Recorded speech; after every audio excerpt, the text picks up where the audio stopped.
Hello friends. सो आज का topic है कि किड्स मैरिज इन इंडिया और अब्रॉड और क्या चैलेंजेस आते हैं और क्या मतलब इसमें मेरा क्या पर्सपेक्टिव है। कुछ लोगों ने शायद कमेंट में पूछा था कि मेरा पर्सपेक्टिव क्या है कि जब बारी आएगी जो एनराइज इंडिया से बाहर सेटल है तो उनकी जब बच्चों की शादियों की बारी आएगी तो क्या करना चाहिए, क्योंकि वो भी एक it's a big task to complete. तो मैंने थोड़ा सा इसमें सोचा और थोड़ा लोगों से बात की तो मैंने कुछ फाइंड आउट किया कि मैंने देखा कि जो मेजर माइग्रेशन हुआ है इंडिया से बाहर वो माइग्रेशन 2000 के बाद हुआ है। 2003 2004 में थोड़ी कंपनियों ने हायर करके भेजना शुरू किया था, 2000 में थोड़ा बहुत था और उससे पहले जो जनरेशन थी उसकी परसेंटेज बहुत कम है जो 80s 90s या 70s में माइग्रेट हो गए और 90s में माइग्रेट हुए हों और उनके बच्चों की शादियां वहाँ पे हुई हों तो और उन्होंने मोस्टली इंडिया आके की। लेकिन डाउन द लाइन अगले 5 साल में 5 से 10 साल में एक बहुत बड़ी जनरेशन जो इंडिया से बाहर गई थी उनके बच्चे अब 25 की एज को टच करने वाले हैं या कर जाएंगे। एंड 25 के बाद जब पेरेंट्स सोचेंगे इनकी शादी के लिए क्या करना है क्या नहीं करना है तो बहुत सारे दिमाग में इफ एंड बट्स आएंगे। And it's not about just finding the partner, it's about कि वो अरेंजमेंट से लेके एंड तक बहुत लंबा प्रोसेस है। तो उसके बारे में मैं अपना पर्सपेक्टिव बताता हूँ। पहली बात तो जैसे कि मैंने बोला कि जो लोग इंडिया वापस नहीं आ पाए और 2000 में गए थे या फिर लेट गए थे, जिनके बच्चे यहीं पे थोड़े से बड़े हो गए थे और अब वो ग्रेजुएशन में जाने वाले हैं या जा रहे हैं, तो अब उनके लिए पहला जो स्टेप है वो है फाइंडिंग द पार्टनर। अब फाइंडिंग द पार्टनर इसमें विन विन सिचुएशन क्या है, सबसे बढ़िया कि अगर आपके बेटे या बेटी को खुद से ही कोई पसंद आ जाता है तो वो तो सबसे अच्छी बात है, बहुत बड़ी हेडेक आपकी कट जाएगी। लेकिन इसमें एक कैच है, आपको बहुत ही ब्रॉड माइंड रहना पड़ेगा क्योंकि उनको हो सकता है कोई वहाँ पर लोकल मे बी ही और she is not Indian. Also आपको कास्ट रिलीजन रेस इन सब से ऊपर उठना पड़ेगा। अब इसमें ये बहुत ही सब्जेक्टिव है, रिलेटिव है, हर बंदे की सोच अलग है, हर बंदा अलग तरीके से, हर इंसान अलग तरीके से इसमें प्रोसेस। कुछ लोग बाहर जाके भी पूरी तरीके से वैसे ही फॉलो करते हैं, वो अपने कास्ट से बाहर शादी नहीं करना चाहते। कुछ लोग ब्रॉड माइंडेड होते हैं, वो इंडिया में भी ब्रॉड माइंडेड है, वो वहाँ भी ब्रॉड माइंडेड है, वो वहाँ पे भी ओके होते हैं कि अगर कोई ठीक है डिफरेंट कास्ट में डिफरेंटली इट्स ओके। तो ये बहुत सब्जेक्टिव है, लेकिन मेरे हिसाब से अगर आपने एक फैसला लिया है वहाँ रहने का और बच्चे अगर किसी को पसंद करते हैं तो you have to support their decision. And उनको सपोर्ट करने के लिए आपको पहले अपने आप को कन्विंस करना है। वो कन्विंस करना इसलिए इतना ज़रूरी है, अदरवाइज अगर आप हाफ मन से कोई काम करते हो, हाफ मन से एग्री करते हो, तो फिर वो आपके पूरी जर्नी में आपको परेशान करेगा। हर जगह आपके मन में आपके अंदर से कुछ ना कुछ निकलेगा, आपको अगले की कमियां नजर आएंगी और आप उन कमियों को ज़्यादा हाईलाइट करोगे। और अगर मन से करोगे तो उनकी कोई कमी भी दिखेगी तो आप उसको ढक दोगे या बोलोगे अरे कोई नहीं, हो गया ठीक है। तो अब वापस आते हैं टॉपिक पे, तो finding a partner. Finding a partner जैसे कि मैंने बोला, अगर बच्चे खुद से ही फाइंड कर लेते हैं तो आपकी बहुत बड़ी हेड कम हो जाती है। वहाँ just support them, okay, again your choice. अब सेकंड बात आती है कि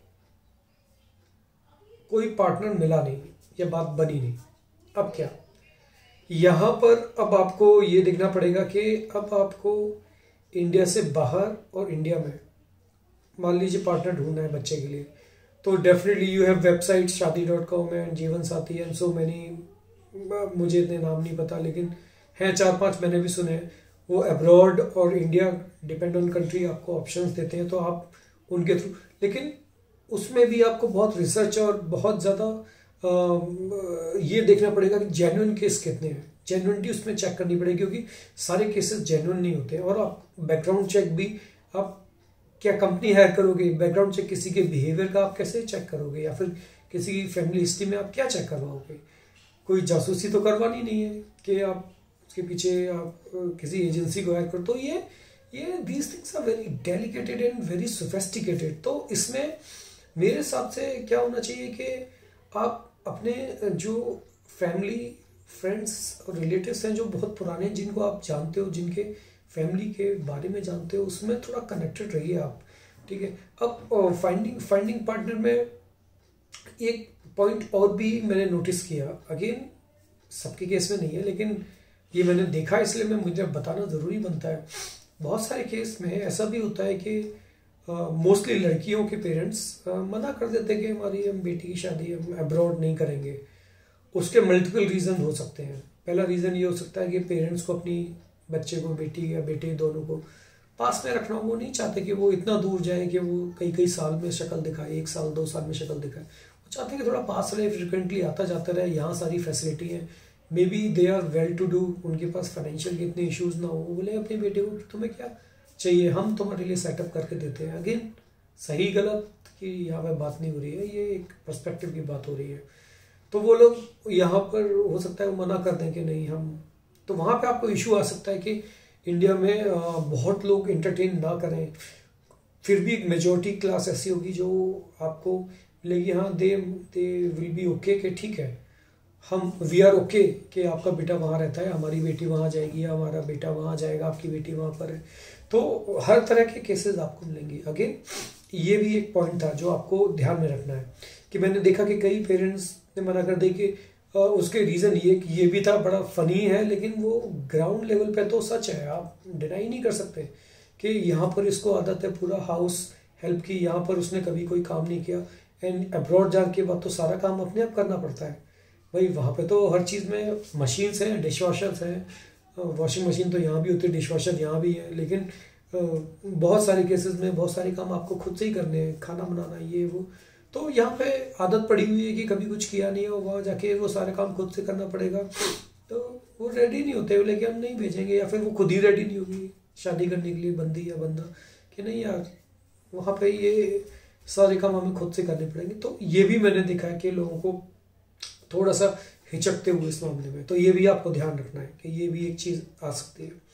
अब चलिए मान लीजिए ये सारे सिनेरियो हमने कवर कर लिए, शादी तय हो गई, अब व्हाट नेक्स्ट, शादी वहाँ से करें अब्रॉड से या इंडिया से। अब अरेंजमेंट की जहाँ तक बात आती है, मैंने ये देखा है कि जब से लोग थोड़ा सा अपने जॉइंट फैमिली से न्यूक्लियर फैमिली में गए, थोड़े रिलेशनशिप में कट ऑफ हुए, तो उनको शादी करने में भी इशू आता है कि उनको रिचुअल्स नहीं पता होते। बहुत सारी केसेस में उन्होंने कभी कोई फंक्शन नहीं किया तो उन्हें ये नहीं पता होता कैसे फंक्शन करना है, कार्ड कैसे चलवाने हैं, फिर कैसे किसको बुलाना है, पहले कौन आएगा, पहले किस सबसे पहली रिचुअल क्या होता है, सेकंड क्या होता है, उसके शादी से पहले 1 दिन पहले क्या होता है। तो बहुत सारी चीज़ें ऐसी होती हैं। तो लोग क्या करते हैं, मैंने मिडिल क्लास में भी देखा है आजकल वेडिंग प्लानर हायर कर लेते हैं, और अपर मिडिल क्लास में तो खासकर एंड अबव तो मैंने देखा है मोस्टली जो बड़े सिटीज़ में। एंड इसमें कोई बुराई नहीं है, इनफैक्ट वो आपका काम बहुत ईजी कर देते हैं वेडिंग प्लानर। हालांकि ये एक आर्टिफिशियल चीज़ है, अगर आप खुद से कनेक्टेड हो और आपने सब कुछ देखा है तो वो आपके लिए मेरे ख्याल से ज़रूरत नहीं पड़नी चाहिए, लेकिन फिर भी वो आपकी लाइफ को ईजी करना है तो अब बहुत सारे ऐसे होते हैं उसमें उनका जो भी प्रॉफिट बनता है दैट्स ओके, बट आपकी सारी हेडेक खत्म हो जाती है। आपको बस बढ़िया अपने लिए कपड़े लेने हैं और तैयार होके जाना है, एंड बाकी चीज़ें देखनी है। इसके अलावा अब नेक्स्ट कुछ लोग ये बोल सकते हैं, नेक्स्ट सिनेरियो ये हो सकता है कि भाई हमारे मान लीजिए पेरेंट्स अब इंडिया में नहीं है, वो जा चुके हैं इस दुनिया से, या फिर हम रिलेटिव से कनेक्टेड नहीं है, हमारे होम टाउन में अब कोई नहीं बचा, अब हम बड़ी सिटीज़ में कहीं जाएं तो कहाँ से शादी करें। हमारे तो अब कोई भी सिटी हमारी होम टाउन है ही नहीं है, तो हम इंडिया से शादी करना चाहते हैं, वो फ्लेवर लेना चाहते हैं इंडिया वाला कि बारात आएगी, घोड़े पे चढ़ के आएगा, और वो सारा जो तामझाम होता है या जो भी जिस रिलीजन में जो फॉलो होता है। तो उस केस में मैं ये बोलूँगा कि डेस्टिनेशन वेडिंग भी एक कल्चर चल रहा है, आप सबको पता होगा, कुछ नया नहीं है। लेकिन अगर आपका सिटी डिसाइड नहीं है तो मेरे साथ उस मोमेंट को या उस जो एक सबसे इम्पोर्टेंट चीज़ होती है शादी आपके बच्चे के लिए, तो आप उसको पूरा एंजॉय करना चाहते हैं तो आप डेस्टिनेशन वेडिंग में जाएं तो उदयपुर हो गया नंबर 1 डेस्टिनेशन, गोवा हो गया, मनाली हो गया, शिमला हो गया, बहुत सारे ऐसे डेस्टिनेशन हैं, जिम कॉर्बेट पार्क में भी देखा है मैंने, रणथंभौर।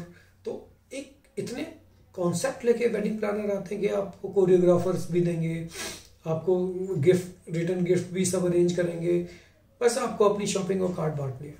वो भी बांट देंगे अगर आप बोलोगे तो लेकिन वो करना नहीं चाहिए, ठीक है। तो कुछ चीज़ें तो आपको अपने हाथ में रखनी चाहिए, वो एक इमोशन जुड़े होते हैं। तो मेरा मेरा मानना यही है कि ये मैंने सिनेरियोज, अब इसमें मेरी कोई मास्टरी नहीं है, लेकिन ये एक पर्सपेक्टिव है, एक एक्सपीरियंस है, क्योंकि मैं ग्राउंड लेवल पर वो लाइफ और ये लाइफ दोनों देख रहा हूँ, तो इसलिए मैं अपना पर्सपेक्टिव देता हूँ। सही गलत में नहीं जाते हैं। एंड में मैं एक बात ये भी बोलूँगा कि जब आपको लग रहा है कि आपके बच्चे बड़े हो रहे हैं, तो एटलीस्ट कुछ साल पहले से एटलीस्ट आप ट्राई करिए कि अपने जो फंक्शंस हैं, शादियों में आप जाते हो, थोड़ा सा एक्टिव रहिए, देखिए कि वहाँ पे रिचुअल्स कैसे हो रहे हैं। वहाँ पे 2 दिन पहले जा रहे हैं तो वहाँ पे पहले क्या हो रहा है, फिर उसके बाद हल्दी में क्या हो रहा है, उसके बाद क्या हो रहा है, क्योंकि ये चीज़ें आपके पैसे कमाने के साथ साथ इंपॉर्टेंट होती हैं। आपके भी काम आएंगी, आप नेक्स्ट पीढ़ी को क्या लेके जाओगे, कब जब कोई आपसे पूछेगा कि अच्छा ये काम हम कैसे करें, आपको ही नहीं पता होगा, आप अपने बच्चों को कैसे बताओगे। तो वो थोड़ा सा एक्टिव रहिए, देखिए शादियों में, एंड थोड़ा सा पहले एक्टिव होना शुरू। अगर वैसे तो लाइफ टाइम एक्टिव होना चाहिए शादियाँ, और किसी के अगर कोई ख़त्म हो गया उसमें भी जाइए, क्योंकि ऐसा भी होता है बहुत बार मैंने देखा है। अभी कुछ मेरी फैमिली में दूर के रिलेटिव्स तो ख़त्म हो गए, तो बहुत लोगों को यही नहीं पता था करना क्या है। तो उसमें बड़े बूढ़े जो थे उन्होंने बताया कि ये करना है। अगर वो भी ना होते तो इसका तो कोई प्लान नहीं मिलेगा ना आपको। तो बी कनेक्टेड, पॉइंट ये है। चलिए, this was my viewpoint. Bye for now.